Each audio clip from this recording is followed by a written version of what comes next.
A black woman has praised former President Donald Trump at an event for HBCUs, as historically black colleges and universities. Check this out. Well, we took care of those colleges. Sure did. Much better than Biden did. So I was this is Clark Atlanta, this is Stoneman, this is Morehouse, this is Morris Brown, all Isn't that great? So I don't care what the media tells you, Mr. Trump. We support you. Okay, 4 p.m. We've been 4 p.m. Come here, let me give you a hug. Please do.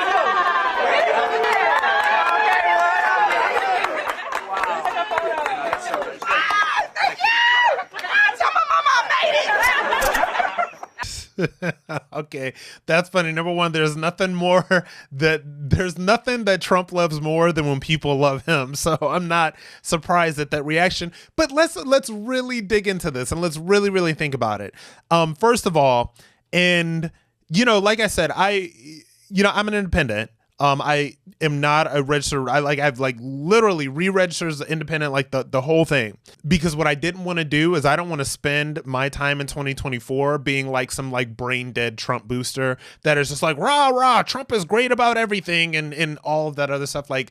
I just don't think that it really serves a purpose unless you just, I don't know, want to be running comms for Trump for the rest of your entire existence, which is not what I want to do.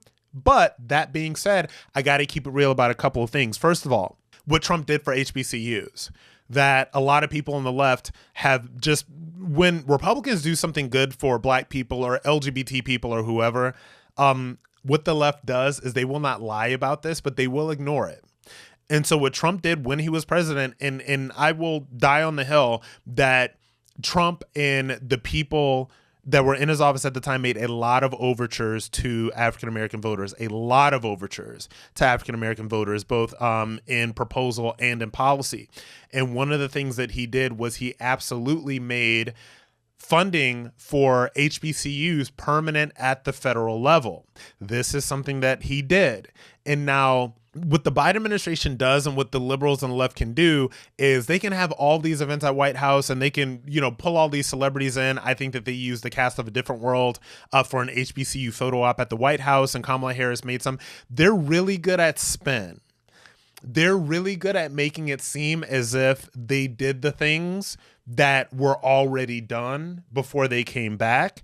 And if you are a low info voter, if you are low IQ or underinformed, which unfortunately not low IQ, but unfortunately what I will say is a lot of black Americans in this country are pretty underinformed and uninformed when it comes to political stuff, because there's so few people they can go to that are not trying to just propagandize them in favor of one side or the other, right?